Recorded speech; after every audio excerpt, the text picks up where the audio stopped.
Good morning. Again, my name is Brian Romano. I'm the Director of Technology Development at the Arthur G. Russell Company in Bristol, Connecticut.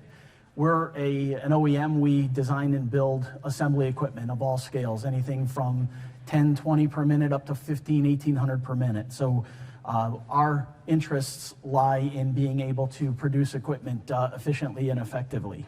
Before coming to AGR, I owned a systems integration company that dealt with process and automation controls. So I've been doing this stuff for 42 years. I started as a junior in high school as a bench technician. So just to lend some credence to who I am and on what I've been doing, in the 42 years of experience, I have 4 college degrees. I'll have a 5th next month. I have an associate's in electronic engineering, a bachelor's in information science, a master's in applied computer science with modeling and simulation as the concentration there, an MBA with data analytics, and next month, hopefully, I'll be defending my PhD in technology and innovation. So I've used education as a means to an end. Every time there's something new in the industry, anytime I want to bring something to either my company or the company I'm working for, I try to do both sides of it, understand the theory, where it came from, understand the backing stuff, and then bring the practicality to it. So I have both sides of it. So hopefully that kind of gives you a little bit of good feeling that what you're about to see has some basis behind it. So some of the things we're going to talk about today. What is Industry 4.0? Raise the hands. Anybody? I'm sure it's a buzzword, and anybody know what Industry 4.0 is? Okay. Well, that's good. There's some good stuff in here for you. What are the Industry 4.0 links to Lean? What our original response to Industry 4.0 was as an OEM, and how it kind of parallels and correlates to manufacturing and Lean. What OEMs are seeing, and we'll talk about some of the pushbacks we had, why we did see the pushbacks, and what's missing in industry. We'll talk a little bit about readiness and maturity of the customer. In this case, you as a manufacturing element. Are you ready and culturally mature enough to be able to handle and accept Industry 4.0 practices? And then the IIoT, the Industrial Internet of Things integration considerations, that's a large part of being able to implement Industry 4.0 for Lean principles. And then components of a program leveraging Industry 4.0, leveraging AI, and then finally making lemonades, a little anecdote of what we had to do. So I'm sure everybody in magazines and everything has seen this nice little graphic. You can see Industry 1.0, 2.0. In the day, I'm sure in the 1780s, they didn't say, hey, we're in the middle of Industry 1.0. It was the Industrial Revolution as we know it today. That was in the 1780s. Here in New England, we're in a little bit of a hotbed of the ingenuity of the times. We have in New Haven, Connecticut, I'm from Connecticut, New Haven, we have Eli Whitney and the cotton gin, Samuel Colt. And in fact, the guy that the town that I live in was named after, Eli Terry, he was kind of a visionary. He was a clockmaker by trade, and at that point in the 1700s, clockmaking was hand-fitting gears, hand-fitting chassis, and everything like that. His vision was to have clocks in every mantelpiece in every family, but in order to do that, it had to be fast and cheap. He had to get them quickly out the door. He accepted an order for 4,000 clocks, and he knew he wasn't going to be able to do it with normal practices. So thinking leanish, what he did is he took his deposit for the 4,000 clocks and spooled up his factory. He put a water wheel on the side of his factory, put leather bands to run drills and lathes. And he's got a patent, if you want to look it up again, Eli Terry. He actually has the founding of Bridgeports. So a lot of what he did was to mechanize and automate, quote unquote, his operations. And he's kind of the split between Industry 1.0 and 2.0, where we go from mechanization and steam power all the way up to mass production. He was in the 1790s. That was interesting. He was in the 1790s, but you can see in the 1870s, mass production and assembly lines, the Henry Fords of the world, start coming into being. And then Industry 3.0, looking at the faces in here, most of us, I'm thinking, grew up in what is considered Industry 3.0, 60s, 70s, 80s, 90s, 2000s, up to 2010-ish, maybe a little more. This is where the electronic systems hit the factory floor. Digital temperature controllers, PLCs, HMIs, computers, things started hitting the floor to help us automate the factory floor. But you'll see, and this is kind of the biggest thing that I like to point out, this is more or less the DMAIC cycle that you get in Lean. Up in the right-hand corner, you'll see an iterative circle, where the difference between Industry 3.0 and 4.0 in my terms, in my opinion, is that iterative circle where we take the learning and apply it to the factory floor. And then start over again. Start looking at the data, start looking at plausible changes and improvements, continuous improvement, and then pulling that data up and applying the learning and so on and so forth.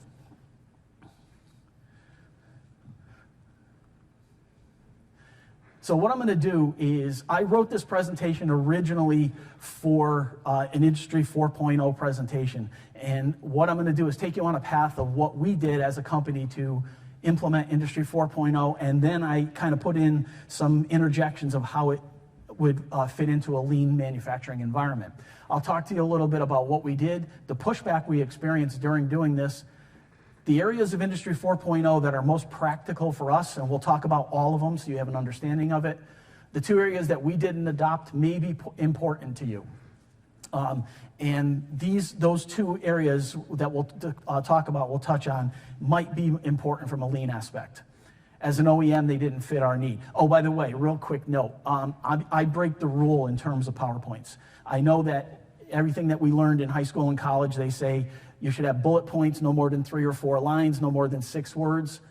But when we publish the PDFs to you, none of the notes that are the content of this make it. So all you get is a slide with bullets, and you go, what the heck did he talk about? So what I try to do is put the content in here. I'll fill in the in-betweens, but when you go to refer back to this, if you ever want to, the meat and potatoes is in the slides itself.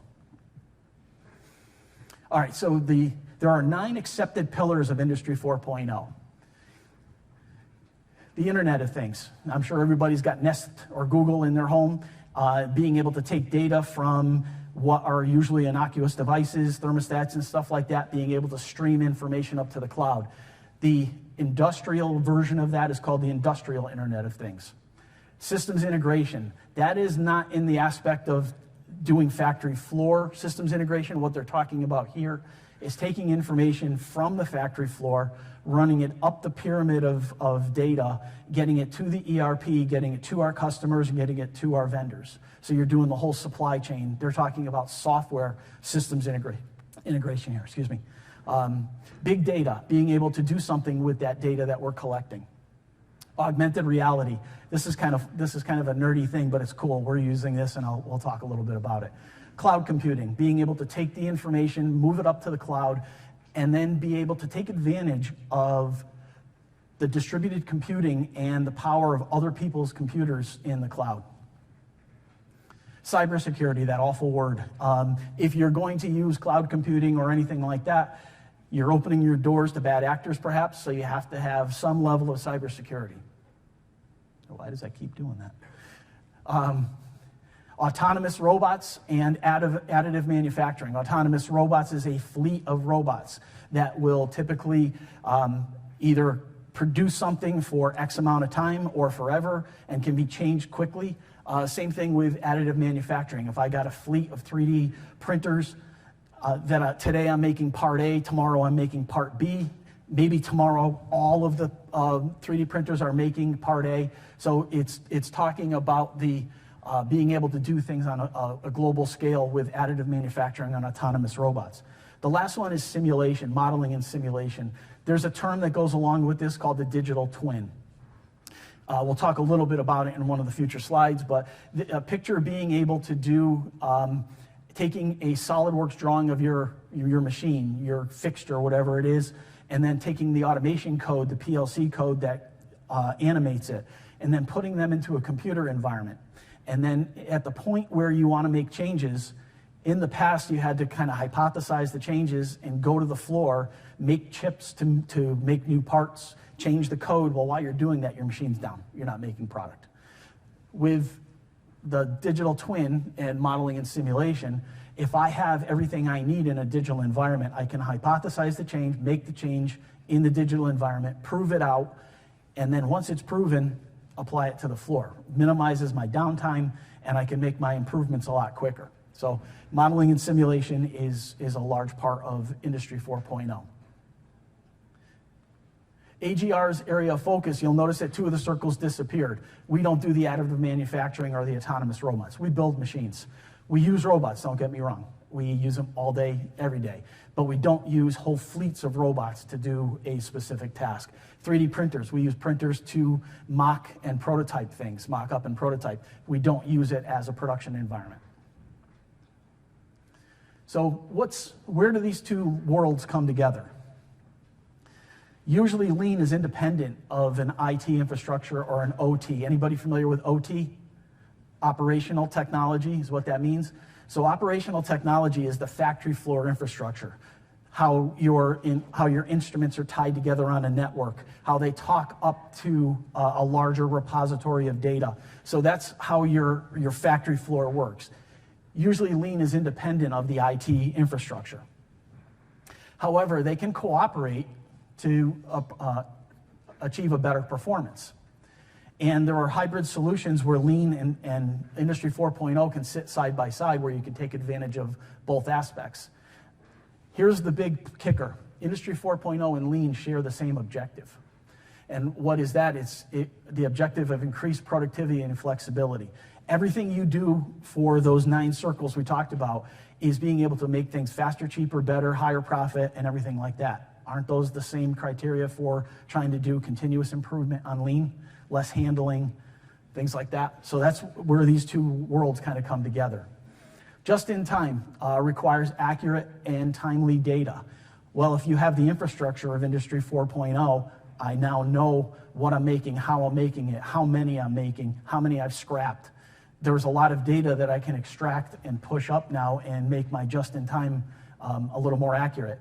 This is all accomplished by the data generated in Industry 4.0 implementation. Industry 4.0 provides a method to report quality. Now we have online vision systems. We have online inspection. All of this data gets exposed in an Industry 4.0 environment, and now I can use that as a quality tool. I can report what the quality is while it's being inspected. Over the last couple of years, there's a new term that's popped up called lean automation, and it's kind of meant to sort of take the Industry 4.0 and the lean environment and kind of tie them together. This little graphic I pulled, so these are 2 academic sources I used at the bottom to drag some of this information up. And one of the graphics they had I recreated, but it's kind of a nice little symbol. You can see Industry 4.0 can share information with lean. Lean can share it back with Industry 4.0. And both of which can help improve the performance of the factory floor. And you can see on the right-hand side that Industry 4.0 supports lean, and counter to that, lean can also support Industry 4.0. So what did we do to get involved with Industry 4.0, and why did we need it? Our customers were asking for data, more data on their machines. They were asking for more high-tech stuff.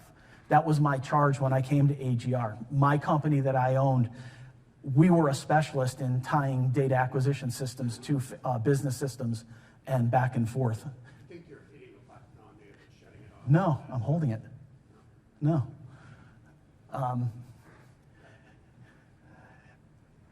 So what did we do to do this? We added sensors to our machines.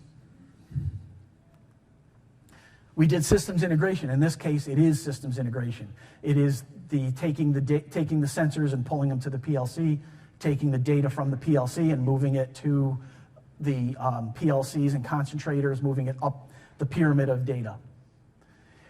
We added a module to every machine, and module, read that as PC. We put a computer, an industrial computer, on every machine to edge computing, distributed computing, to be able to push that functionality to the machine and relieve the network traffic from the fuller network.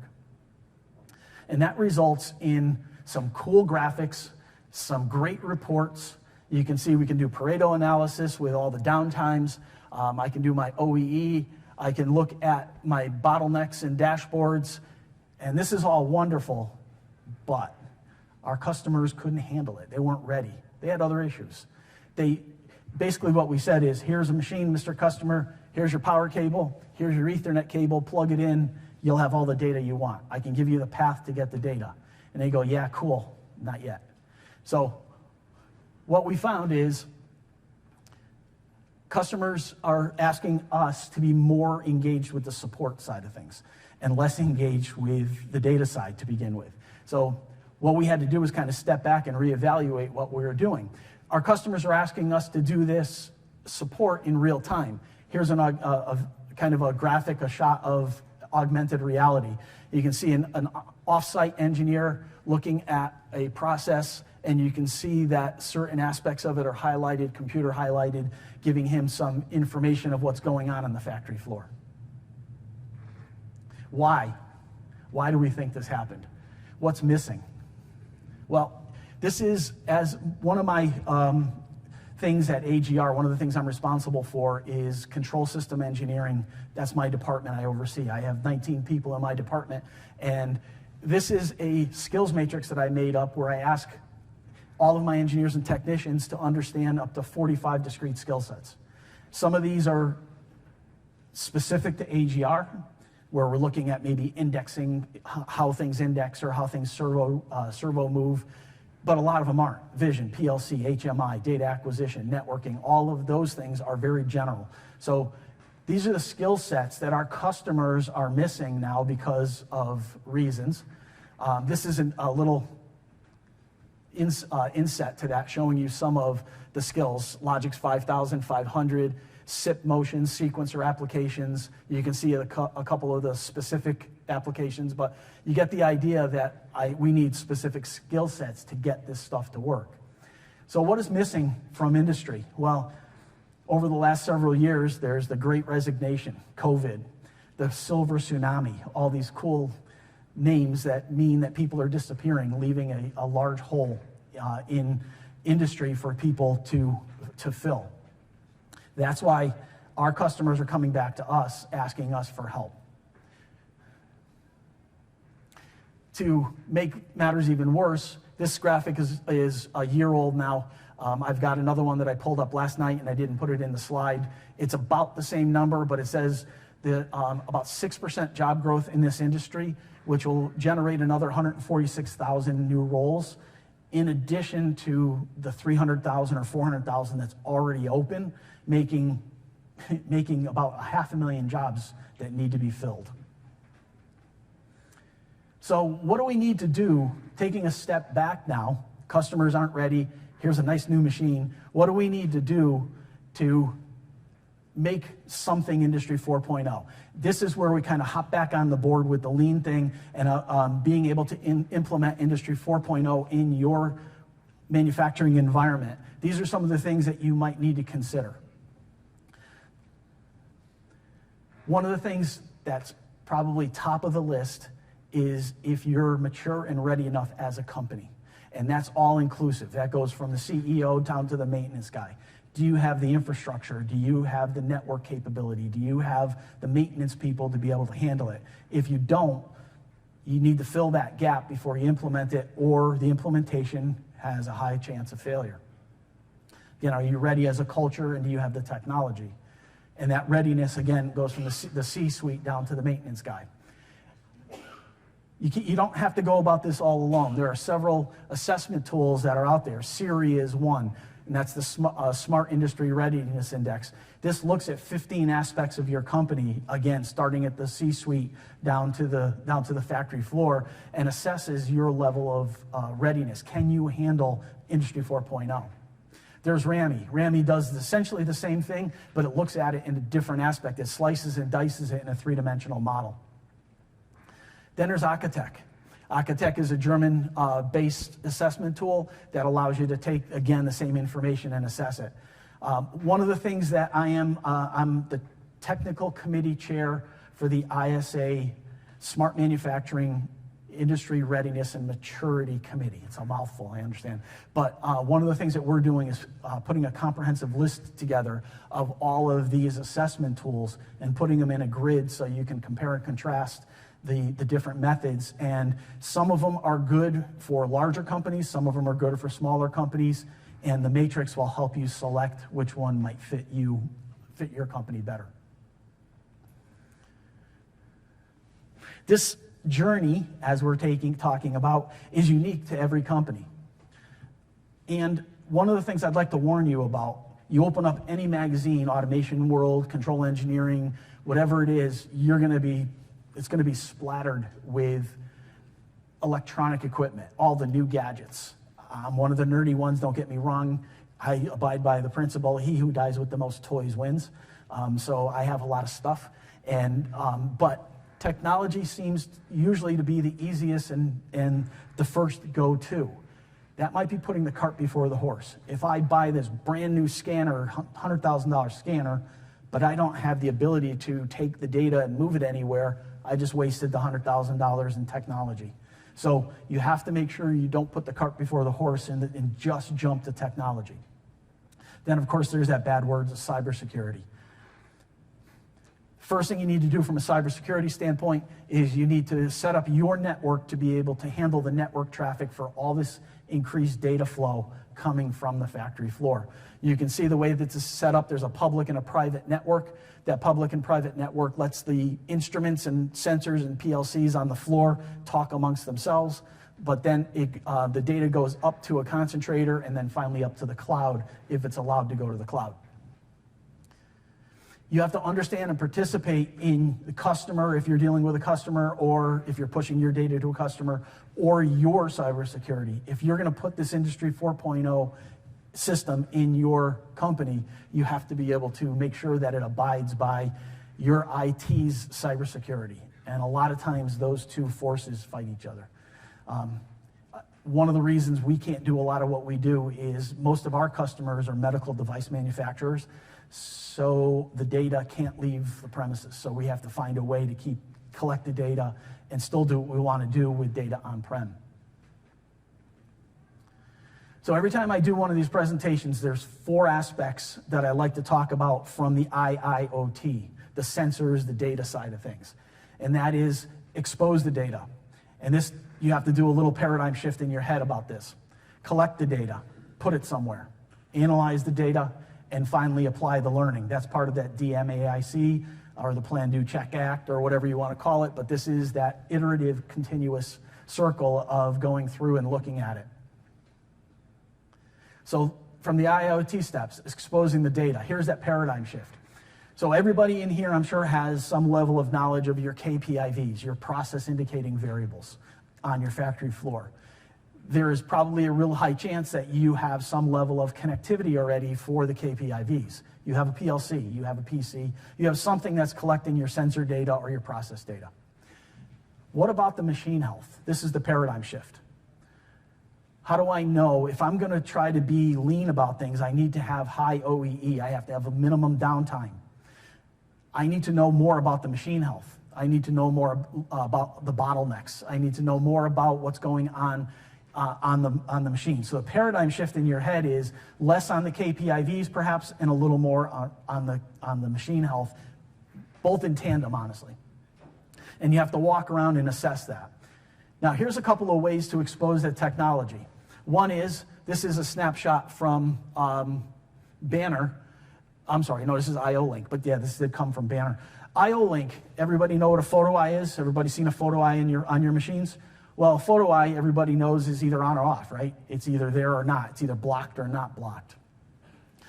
Built into that photo eye, because that photo eye has to live in a meat packing plant. It has to live in a foundry. It has to live in all these operating environments. In order to do that, they have to build temperature compensation into the photo eye. Guess what? Temperature sensor. I'm looking at the gain, the signal strength coming back from the photo eye. With that, now I have an analog value of signal strength and attenuation and gain and all that. Well, that single $80, $100 photo eye that measures on-off, guess what? It's now a large sensor. I can expose a lot more than just on-off. This IO-Link is one method of doing that. If you employ IO-Link on the floor, any IO-Link capable sensor can generate a ton more data than just on-off from a binary photo eye. Sensors themselves, a lot of them have become Wi-Fi and Bluetooth and magnetic mount. These are magnetic mount vibration sensors that you can slap onto the outside of a machine and start looking at the vibration history or trending or signature of your equipment. Again, that machine network is important. How do I get data up from the factory floor? That's how I expose the data. Don't leave out legacy machines. In your plant, again, going back to the Industry 3.0, most of us grew up with machines that were purchased in the 60s and 70s and retrofitted. Maybe they were purchased in the 80s and 90s and have decent PLCs on them, but they don't have a lot of the infrastructure, perhaps, to participate in Industry 4.0. Don't leave them out. There's a couple of methods, and I'll show you in a second. This one is a banner device. So if I've got a machine that doesn't have a PLC, but I want to be able to concentrate and look at the information, from Banner, I can buy a piece of equipment that it's a T, essentially. I can take the T, undo the photo eye, put the T in, put the photo eye cord back in, and now I'm tapping into the signal from the photo eye. I can bring that back to a concentrator and look at that data. I can do that for analog sensors, digital sensors, and so on. So machines that don't have the intelligence, I can add a level of intelligence relatively inexpensive. I can also, if there's machines out there that are validated, if anybody is in the biotech industry, or pharmaceutical, once you validate a machine, you can't touch the process without going through a bunch of hoops. This allows you to interject and pull that data out without changing the process. So it's something you can put in to help expose the data. This was from my first master's degree. What I did for my thesis is I did modeling and simulation was my concentration. So I had to go out to a company and do the digital twin before it was known as digital twin. And what I did is, my thing was I'm going to go to a 1960s machine, and I'm going to put in some real rudimentary devices, and I'm going to model and simulate the base process. I interviewed the guys, how the machine worked, looked at the aspects of day-to-day life, and kind of plotted it out. And then I put a less than $1,000 worth of equipment in. I have an Automation Direct PLC. I've got a couple of relays and an Automation Direct HMI. And I got a proximity switch, and I mounted the prox to the output chute, and I counted how many parts were coming off in this case, it's a Hartford cold header. I counted how many parts were coming off. I took an input of the PLC, and I looked at the master control relay that starts and stops the motor. Now I know how fast or how long this machine is running for. I have a start and stop button, so I know the occurrences of what's going on. I know how long it's supposed to run because of scheduling. Well, guess what? I now have all the makings of OEE for a 1960s machine for less than $1,000 and about 4 hours of installation. So don't leave out the legacy machines. There's ways to very easily implement things to take the data out of these machines and make them part of your digital transformation. Collecting the data is the next step. The last couple slides was exposing it. Here's collecting it. So what does that mean? I need a place to put it. I need a data repository. And what does that look like? Well, it could be cloud or local, depending on your organization. And depending on your level of security, it might be local is the only option. This pyramid here is kind of one that you've seen before. It shows the granularity of data, where the most granular and high-speed data is at the plant level, and the more summarized and slower data is at the top. ISA publishes 2 standards that help you guide on how to do this. ISA 88 kind of talks about how to integrate your equipment, and ISA 95 talks about how to put together your network so that the data is in its proper format when it gets to your system.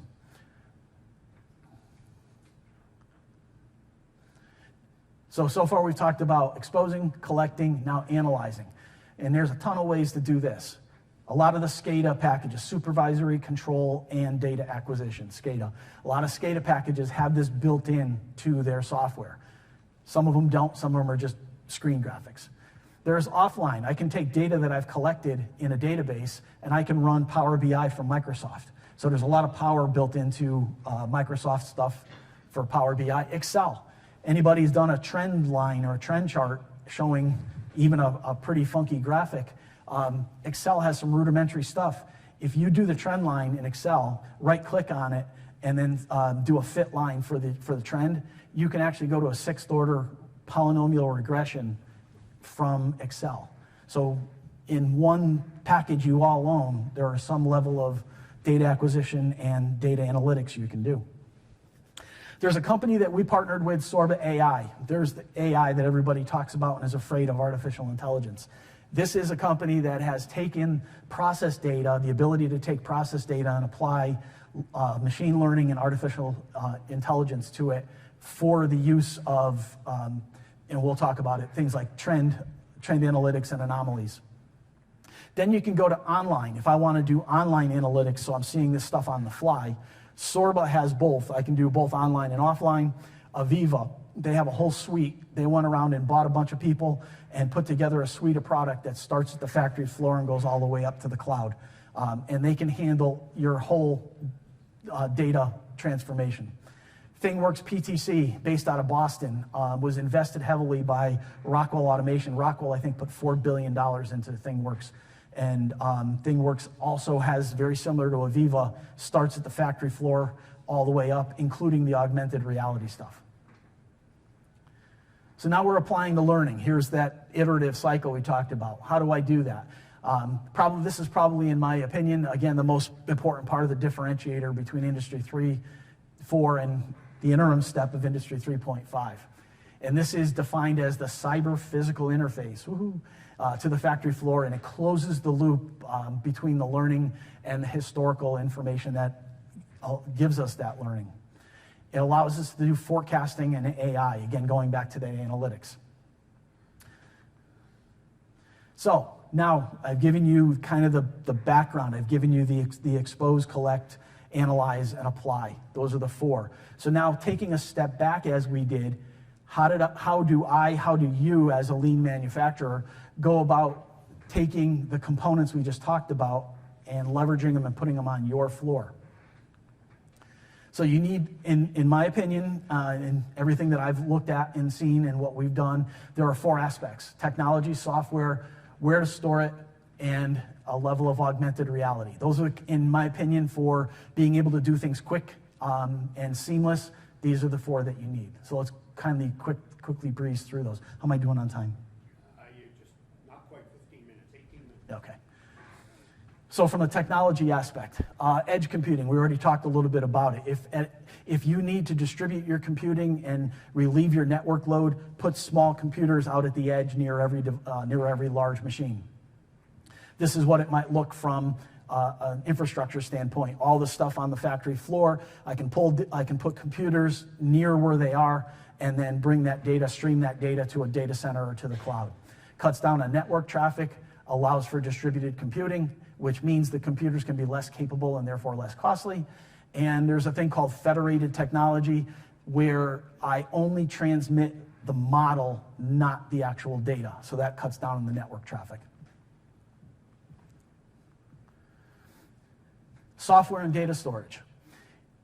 In order to be able to handle the data, you need software to be able to look at the data and then provide the meeting software, as simple as that might sound. So that is a software that you need. You might need TeamViewer, you might need Vuforia, FaceTime, any of those to help with the interface side of things to the factory floor. A data gathering interface, being able to pull data from the factory floor. There are several different aspects of that. Repository, a place to put the data. You need a database. It could be relational, it could be time series, it could be cloud-based. Those are three examples right there: MS SQL, Influx, and AWS. Three different aspects. Each one can handle different data. Relational data is things where, just like what it says, it relates between the tables. Time series is time data that comes from your factory floor. Vendors such as Aviva, PTC, and Sorba have their own version of cloud data. You can buy, if you buy their subscription, not only do I get the software, but I get a place to put the data. I actually probably putting it in AWS at the end of the day, but I'm doing it through them, so it's one-stop shopping. And by doing this, I have a level of cloud analytics and trend analytics built in, and then of course the AI software, which you have to know what kind of data you're getting, because there's different types of AI software. there's imaging, artificial intelligence, and there's data, continuous data type of artificial intelligence. There we go. So what does that repository look like? Here's a quick graphic showing you, here's the relation of the time series in the cloud. Here are some examples. Here's some of the characteristics of each of those. So again, you should have a copy of this presentation, and it'll tell you what each of these, what the characteristics of each are.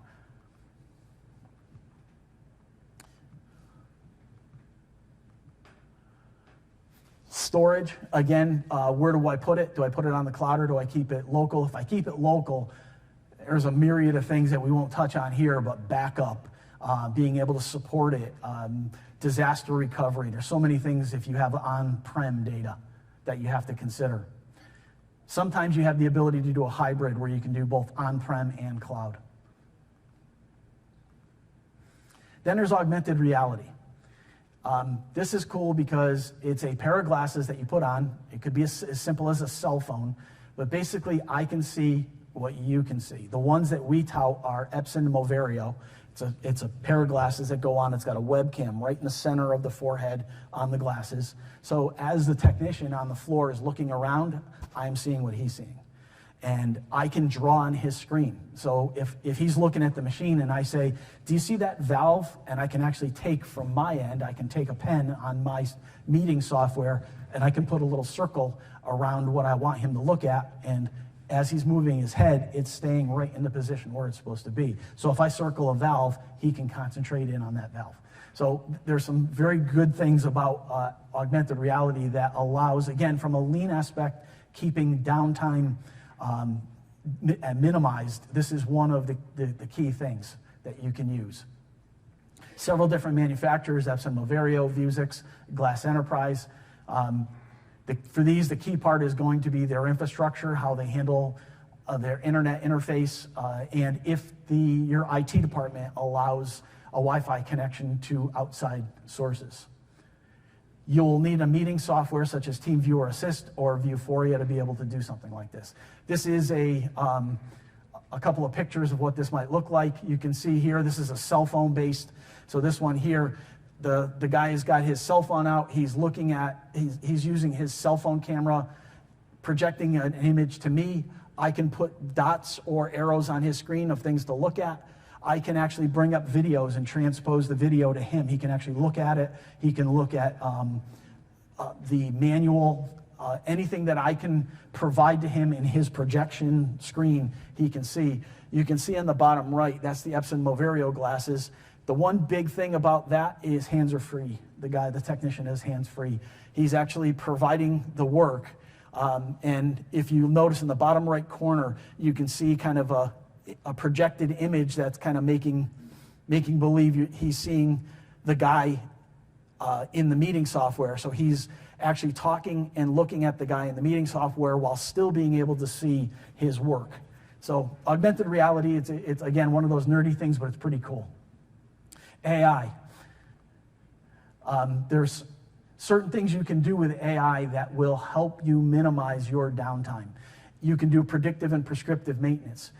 If all of the stuff we talked about before has the ability to give me data, and I have a failure of a bearing or a motor, all of the data that's surrounded that failure is a historical event.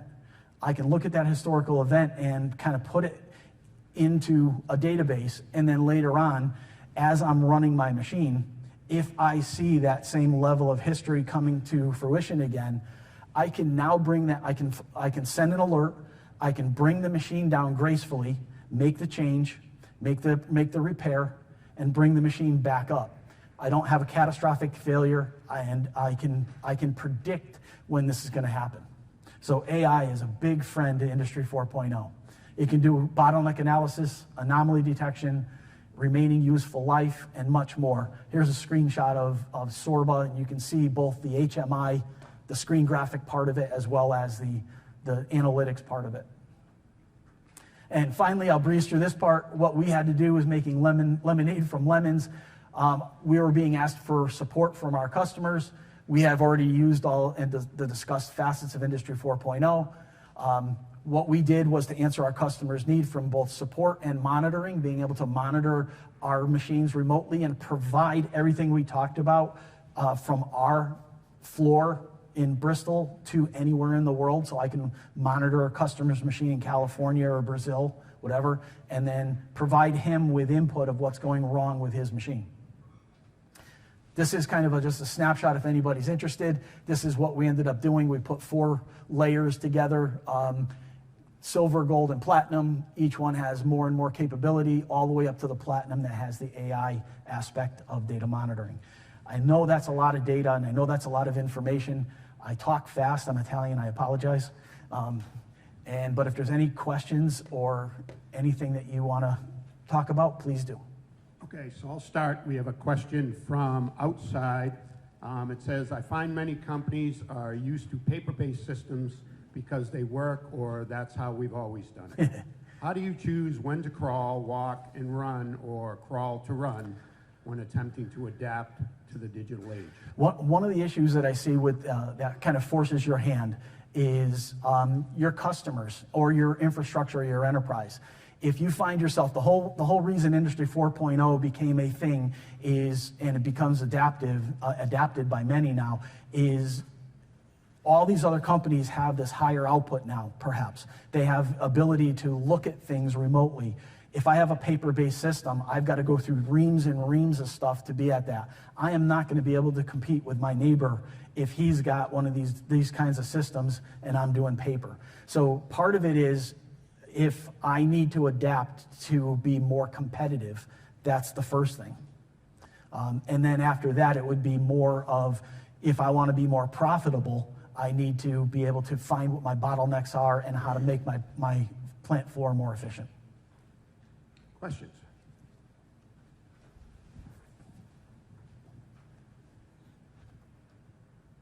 Something near and dear to my heart.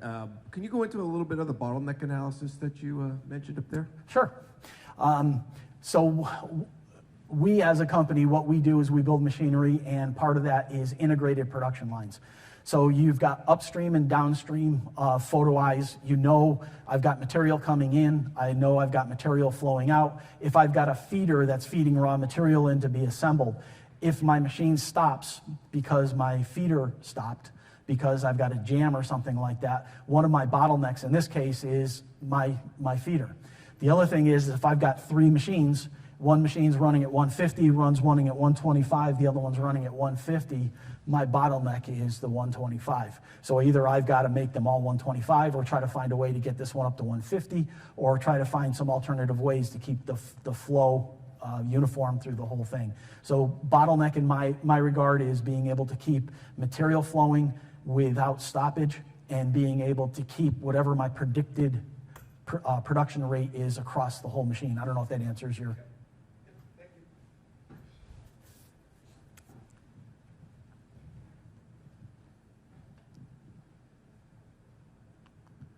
Thanks for the presentation.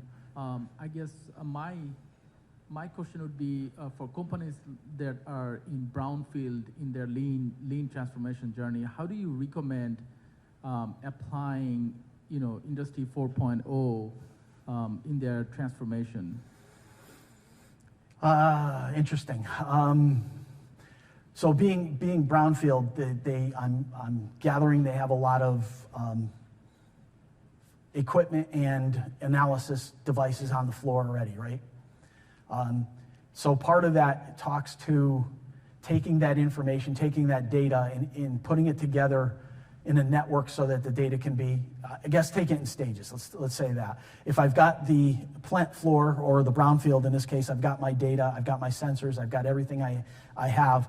I've got to be able to find a way to connect all this stuff together, bring it up to the next level, put it into a data repository, then be able to analyze it, and then be able to do something with it. So the first step is network infrastructure, taking the information and running it together, bringing it to some level of repository. And then from there, the next logical step might be reporting and analysis using an HMI package or something like that. I don't know if that answers your question. Yeah. Other questions?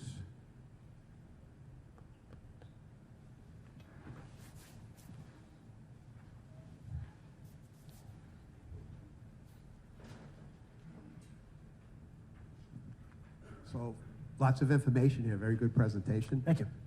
Just a comment that we're a big lean manufacturer. We've been putting a lot of tools in place, and sometimes you don't know what you don't know. So we're starting to collect the data, and we're starting to see things that we probably never would have thought of 2 weeks Otherwise. ago, a month ago. Yep, no, that's a real good point.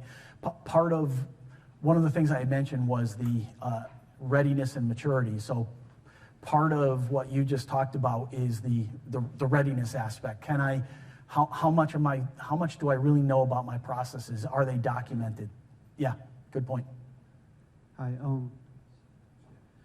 So for a company that has a combination of automation assembly and then human assembly, have you seen any Industry 4.0 used on the human assembly side, trying to gather data from that, which is a lot harder than getting a sensor on someone? That's a real good one. I mean, that goes back to the whole 60s and 70s type of production environment. So there's two things you can do. Number one is the automated cells, you're going to get the data automatically.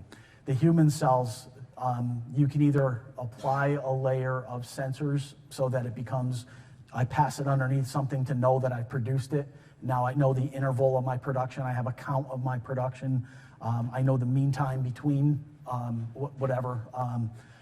The other thing is, since everything we talked about is database based, I could have off to the side, I could have human entry of the results of that and feed that up. The one thing you're going to miss doing that, though, human assembly, you're not going to, unless you document the heck out of it, you're not going to get the bottlenecks. You're not going to know what went wrong. Maybe a part broke, a piece broke, and they just threw it away and grabbed another one. Is that tracked? How well is that tracked? So your data might be limited on the human assembly side. Probably one more question. Time for one more.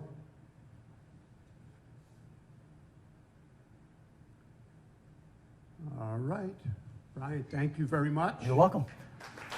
Thank you.